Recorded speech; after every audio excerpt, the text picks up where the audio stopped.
എന്തായാലും മറ്റൊരു വാർത്ത എന്ന് പറയുന്നത് ദുഃഖകരമാണ്. തിരുവല്ലത്തെ ഷഹനയുടെ ആത്മഹത്യയുമായി ബന്ധപ്പെട്ടുള്ള വാർത്തയാണ്. ഗാർഹിക പീഡനം തന്നെയാണെന്ന് തെളിഞ്ഞതാണ്. അതിനുതകുന്ന തെളിവുകൾ ഷഹാന തന്നെ തന്റെ മൊബൈലിൽ പകർത്തിയതാണ്. പക്ഷേ ഇതുവരെ പ്രതികളെ പിടികൂടാൻ കഴിഞ്ഞിട്ടില്ല എന്നുള്ളതാണ് മറ്റൊരു ദുഃഖകരമായ വസ്തുത. അതുമാത്രമല്ല, അതിന് ഇത്തരത്തിൽ പ്രതികളെ പിടികൂടാതെ ഒരു കാലതാമസം വരുത്തുന്നതിന് പിന്നിൽ രാഷ്ട്രീയ ഇടപെടലാണ്, പ്രതികൾക്കുള്ള സ്വാധീനം.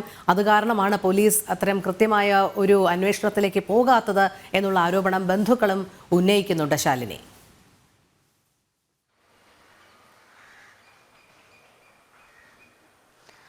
രോഹിണി, അത് തന്നെയാണ് കാരണം. തിരുവനന്തപുരത്ത് ഒരു ഡോക്ടർ ഷഹന വെഞ്ഞാറുമൂട്ടിൽ സമാന സാഹചര്യത്തിൽ മരിക്കുമ്പോഴും അതിന്റെ തെളിവുകളടക്കം പുറത്തു വന്നു. അതിന്റെ FIR-ലും മറ്റ് ആത്മഹത്യാക്കുറിപ്പിൽ ഉൾപ്പെടെ കൃത്യമായി തന്റെ ആത്മഹത്യയിലേക്ക് കടക്കാനുള്ള കാരണം ഇതാണ് എന്നുള്ള പേരുകളടക്കം അവർ എഴുതി വെച്ചിരുന്നുവെങ്കിലും ആ ആത്മഹത്യാക്കുറിപ്പടക്കം പോലീസ് പുറത്തുവിടാതിരുന്നത് പിന്നീട് അത് പുറത്തു വരികയും ഒക്കെ ചെയ്ത നടപടികൾ നമ്മൾ കണ്ടതാണ്.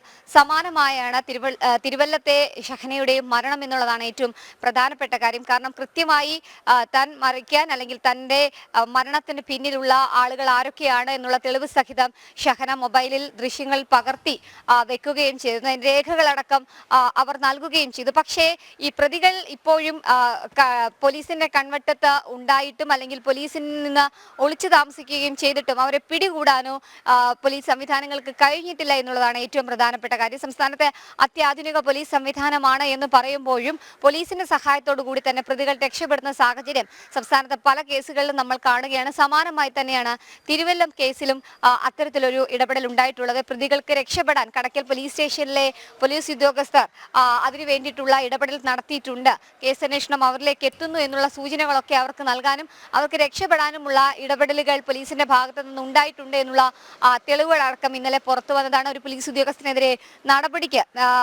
നടപടി സ്വീകരിച്ചിട്ടുമുണ്ട്.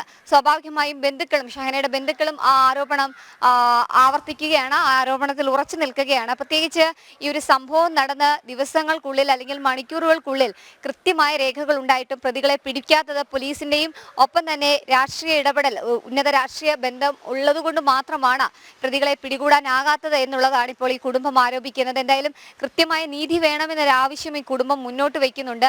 മറ്റ് നിയമ നടപടികളിലേക്ക് കടക്കാനൊരുങ്ങുകയാണ് കുടുംബം. അതേസമയം തന്നെ പോലീസിനെതിരെ വലിയ രീതിയിലുള്ള പ്രതിഷേധം ഉണ്ടാവുകയാണ്. ഈ ഒരു ഘട്ടത്തിൽ നമ്മൾ കഴിഞ്ഞ ദിവസം കണ്ടതാണ്, വണ്ടിപ്പെരിയാറിലൊക്കെ തന്നെ ഈ പെൺകുട്ടിയുടെ കൊലപാതകവുമായി ബന്ധപ്പെട്ട് പോലീസ് സ്വീകരിച്ച നടപടി, കൃത്യമായ അന്വേഷണം നടത്താതെ പ്രതികളെ സംരക്ഷിക്കുകയും രക്ഷിക്കുകയും ചെയ്യുന്ന നടപടി. സമാനമായി തന്നെ ഇത്തരത്തിൽ തിരുവല്ലത്തെ സംഭവത്തിലും പോലീസ് ഇടപെടൽ നടത്തുന്നു. അതിനെതിരെ മഹിളാ സംഘടനകളുടെ പ്രതിഷേധവും ശക്തമാവുകയാണ്. വരും ദിവസങ്ങളിലും ആ പ്രതിഷേധം ഉണ്ടാകും. ഇന്നലത്തെയൊക്കെ തന്നെ പ്രതിഷേധത്തിന്റെ അടിസ്ഥാനത്തിൽ കൂടിയാണ് കടയ്ക്കൽ പോലീസ് സ്റ്റേഷനിൽ ഒരു പോലീസ് ഉദ്യോഗസ്ഥനെതിരെ നടപടി സ്വീകരിച്ചിട്ടുള്ളത് എന്നുള്ളതാണ് നമ്മൾ മനസ്സിലാക്കുന്നത്. എന്തായാലും കൂടുതൽ പോലീസ് ഉദ്യോഗസ്ഥർക്ക് ഈ ഒരു കേസുമായി ബന്ധപ്പെട്ട് എന്തെങ്കിലും തരത്തിലുള്ള ഇടപെടൽ നടത്തിയതിന് ബന്ധമുണ്ടോ എന്നുള്ളത് പോലീസ് അന്വേഷിക്കുകയാണ്. ജില്ലാ പോലീസ് മേധാവി അതിന്റെ അന്വേഷണം തുടരുന്നുണ്ട്. അതേ സാഹചര്യത്തിൽ തന്നെ നീതി ആവശ്യപ്പെട്ട് ഷഹനയുടെ കുടുംബം ഇപ്പോഴും തുടരുകയാണ്. ഉന്നത സ്വാധീനമാണ് ഈ കേസ് അട്ടിമറിക്കാനും ഒപ്പം തന്നെ പ്രതികളെ ദിവസങ്ങൾ കഴിഞ്ഞിട്ട് പിടികൂടാത്തത് എന്നുള്ളതാണ് ഈ കുടുംബം ഇപ്പോൾ ഈ ഘട്ടത്തിൽ ആരോപിക്കുന്നത്. രോഹിണി. ശരി ശാലിനി, തലസ്ഥാന ജില്ലയിൽ നിന്നുള്ള ചില പ്രധാനപ്പെട്ട വാർത്തകളുടെ വിശദാംശങ്ങൾ നൽകുകയായിരുന്നു ശാലിനി.